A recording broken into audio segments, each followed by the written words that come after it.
Hello, John here again. Uh, I'm not looking to get rich off of TikTok. It's not something I want to do. I work for a living. I enjoy working. I'm a bit of a workaholic. But something I do want to do is become more vocal after the assassination of Charlie Kirk in my political views, my views as a father, my views as a husband, uh, things that I hold near and dear to my heart. Uh, my conservative views. I am a conservative. I'm a very big supporter of President Donald Trump. I don't agree with everything he does, but I do agree with a lot of his policies and a lot of his stands, and I do believe he was absolutely, by a very far stretch, the lesser of two evils.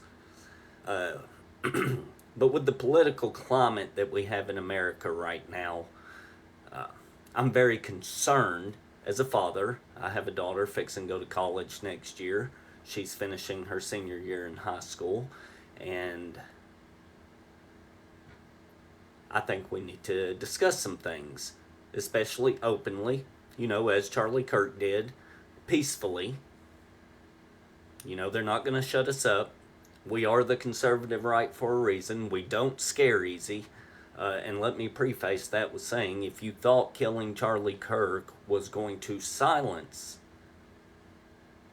the right, put a muzzle on the MAGAs, think again. We're not that easy to put down. But with that being said, I want to discuss something that the Attorney General of the United States said today, Ms. Pam Bondi, who I do like. I love a lot of the things she says, but something she said today did not sit well with me. The comment was as follows: there's free speech, and then there's hate speech. And there is no place, especially now, especially after what happened to Charlie, in our society. End quote. That's a direct quote from Attorney General Pam Bondi. She went on to further state, we will absolutely target you, go after you, if you are targeting anyone with hate speech. And that's across the aisle. I feel, as an American, that such thinking like that can harm our republic. Freedom of speech is fundamental to the basis of the United States of America. It is our First Amendment right. That does not mean you can say whatever you want and there be no consequences for it. There are consequences, no matter what. There are consequences. Sir Isaac Newton said, for every action, there's an equal and opposite reaction. The same holds true to the freedom of speech. For everything you say, you're going to have people agree with you, you're going to have people disagree with you. But there are consequences, and we've seen that already with the far left posting their disgusting, disgusting rhetoric on the death of Charlie Kirk. Horrible, nasty things being done and said, memes being made, and it's appalling, and I do believe these people should be held accountable for the things that they've said, because it is just disgusting. Just absolutely. It hurts my heart to think that people can be so cruel and filled with so much hate that they attack a wife and children after watching their husband and father be murdered. That's just reprehensible to me. It's inhuman. It's evil. And it should never happen. But what I don't agree with is the Attorney General of the United States saying she's essentially going to weaponize her office against what she calls hate speech. And my problem is this: who designates what is what? What is considered hate speech? If I come online and I say, I think the liberal left are a bunch of fanatic lunatics and they disgust me, which is true, and I am saying that, am I going to be charged with a hate crime now? the question we have to ask ourselves as Americans on both sides of the fence, on the left and the right, which, by the way, the left wing and the right wing are attached to the same bird, and never forget that. But we have to ask ourselves, where's that line drawn and where's it stop at? It's a very dangerous thing Miss Bondi said today. And I noticed she come out later on and she clarified, that what she meant by hate speech was that if you encourage violence, that'll be hate speech. But I'm willing to bet that President Trump, who is much more in tune with his constituents, with his base, with the MAGA, probably said, no, we're going to fix this real quick because you should have never said what you said because I'm not going to allow it. Second thing I wanted to talk about that's been spreading like wildfire all over the internet is the conspiracy that the nation of Israel was behind the assassination of Charlie Kirk. That is disturbing to me, and I've done a little bit of research on it. And of course, you have Miss Candace Owens, who I also love. I love listening to her talk, and Tucker Carlson, and others that have come out and said, we believe this is happening. This could be a thing. It could be a very real thing. But the first person who started this propaganda, and you can Google it, of course. It's not hard to find. I personally prefer DuckDuckGo because Google is not trustworthy. If you Google something, 9 times out of 10, it's going to bring up CNN as your first choice, or ABC, or some nonsense like that. And I don't buy into their nonsense because they're still screaming we're Nazis, but they're the ones killing people for having free speech, for having disagreements. They're the ones attacking. So, it's kind of a common sense thing, just do the math there. 2 + 2 does not equal 5. We do believe in free speech as conservatives and as Republicans. It has always been the far left that says you can't say that, and if you do, cancel culture. But the rumor about Israel being involved in the assassination of Charlie Kirk was piloted by Maram Sussley. That's where this originated at. And to do a little bit of research, it's not hard to figure this individual out. Has over 500,000 followers on X. She has a very deep-rooted hatred for the nation of Israel. As a Christian, it is my moral obligation to support the nation of Israel. As a Christian, God said, I will bless them that bless thee, and I'll curse them that curse thee. God also made a promise that Abraham's seed will endure forever. So if you study your Bible, know anything about it, you'll learn God's people are Israel. But this woman, Maram Sussley, and I'm not sure if I'm saying that first name correctly, has proven herself time and time again to have a deep-rooted disease called being a liar. She could probably hang out with Kamala Harris, Hillary Clinton, and Joe Biden, Chuck Schumer, and Gavin Newsom any day and be besties. It seems every time something tragic happens, she has popped up on her platform or on social media somewhere claiming Israel was behind it. But once you do a little bit more research into her and start looking at her views and her politics, she is very much pro-Iran. And as we all know, as Americans, Iran is not a friend of the United States. They are an enemy of the United States. They are an enemy of the nation of Israel. These are the people who chant death to America. This is what the Irani people believe in, and this is the type of people that Susley is backing. So take that with a grain of salt. Don't take it at all. I personally don't care. But you need to have your eyes opened a little bit. Do some research. You ain't got to trust Fox News, CNN, ABC, MSNBC. Go online. Do some deep digging. Find out about people. And that'll tell you a lot of what you want to know. Now, Candace Owens and Tucker Carlson, they say they have some proof that there was contentions between Netanyahu, which is the Prime Minister of Israel, and Charlie Kirk, because Charlie Kirk was starting to change his views a little bit on the nation of Israel. What Charlie Kirk never did was turn his back on the nation of Israel. Now, he might not be in line with the United States getting involved in a forever war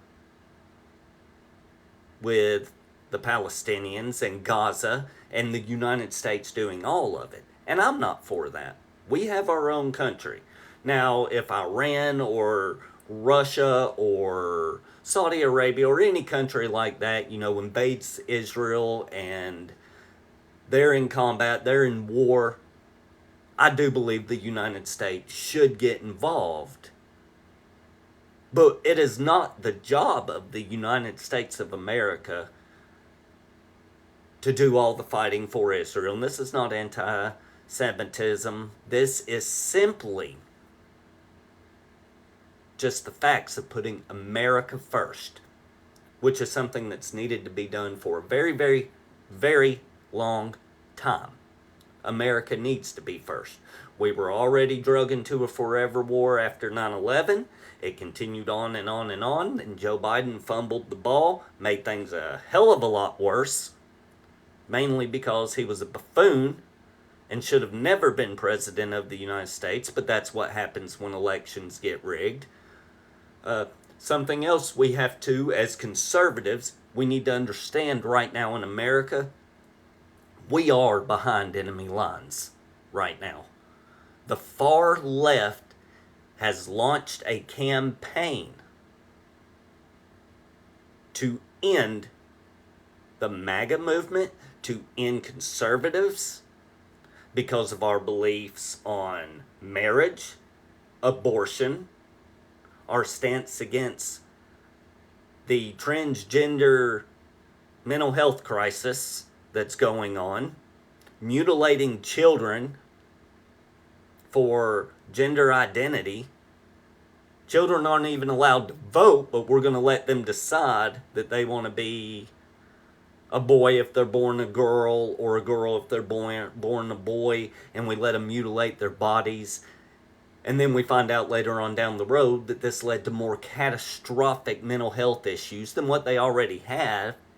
Instead of parents being parents and addressing these issues and correcting them and helping their children through these issues, because social media and the school systems have programmed children not to be comfortable with what they were born with. And that's where all this follows. But the far left is encouraging their constituents to do just what happened to Charlie Kirk, to assassinate him. And don't take my word for it. Please do not take my word for it. Get online and look up the things that these people have said. People like Nancy Pelosi and Chuck Schumer and that loudmouth fool Booker and Schiff and Newsom and many, many others. Get online where they have encouraged their constituents to get in our faces, to get violent if necessary. But they don't want to take responsibility for the assassination of Charlie Kirk, and then they get terrified and start wanting Secret Service protection and Capitol Police protection because they're afraid that the conservatives, the MAGAs in the United States, are going to fire back at them. That we're going to start picking them off. Believe me when I tell you, If we wanted to do that, it would have been done when y'all stole the election and gave it to Obama. Or gave it to Biden. That's when we would have had a true insurrection, not a staged left scandal like what happened on January 6th. Americans, conservatives, Republicans, we are behind enemy lines. And by no means do I condone political violence of any kind. I was not a fan of Joe Biden. I'm not a fan of AOC. I do wish somebody would duct tape her mouth. Just her mouth. She needs to be able to breathe. But duct tape her mouth for a little bit. Because Mr. Ed there drives me nuts with her foolishness. But never in my 41 years on this planet have I wished for somebody on the other side of the political spectrum that just doesn't agree with me to be assassinated or harmed in any way. That is not the American way. It never should be the American way. It should never be okay. As Americans, we have an obligation to take a stand. Charlie Kirk took that stand for us. He was the front runner of free speech for both sides. He gave people a platform. And now, the far left is saying he bullied these college kids because he had so much experience. And Representative Omar, I believe is how you say that terrorist's name, stated that he preyed on the weak-minded at these colleges. That's what the people, these young Democrats are voting for, think of their constituents. They're weak-minded. She said it. I didn't. Charlie Kirk didn't. Charlie Kirk believed in the power of the young mind, in the vision, in truth, in the American dream, having a family, raising kids. Those are things Charlie Kirk believed in. People like her called these young kids that are attending college to get a degree so they can pursue their dreams of being doctors or scientists, architects, computer engineers. The future of our country she referred to as weak-minded. And that's what they believe. They believe the young generation in America, 16 to 25 years old, are weak-minded. They can't make up their own mind. And that the far left needs to make all your decisions for you. They need to tell you who to vote for. They need to tell you what to back and what to get behind. And don't you dare stand up against them. Or you're spreading hate. Or you're a Nazi. Or you're a fascist. You're anti-woman. If you're pro-life, they tell you you're anti-woman. You hate women. Because you believe that life starts at conception and that people should take responsibility for having sex outside of marriage. But we're anti-woman because we believe that that defenseless child inside the womb should be protected, that it has a God-given right to live. But because we believe that, we're anti-woman. We're not anti-woman, we're pro-life. There's a big difference. They believe because we're advocates for the Second Amendment and that we believe that Americans have the right to bear arms and that the government shouldn't intercede on that, that we advocate for things like school shootings and we're to blame for it.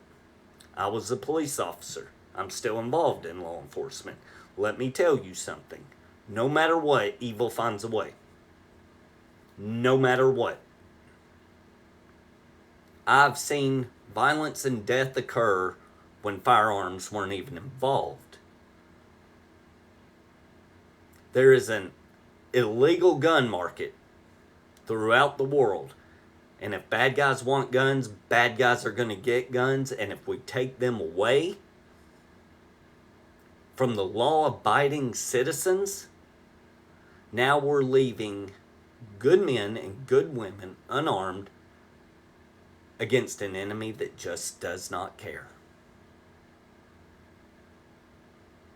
For today, that's all I have to say. Remember, Americans, you are behind enemy lines. My fellow conservatives, we are behind enemy lines. We are Charlie Kirk, and this is our turning point.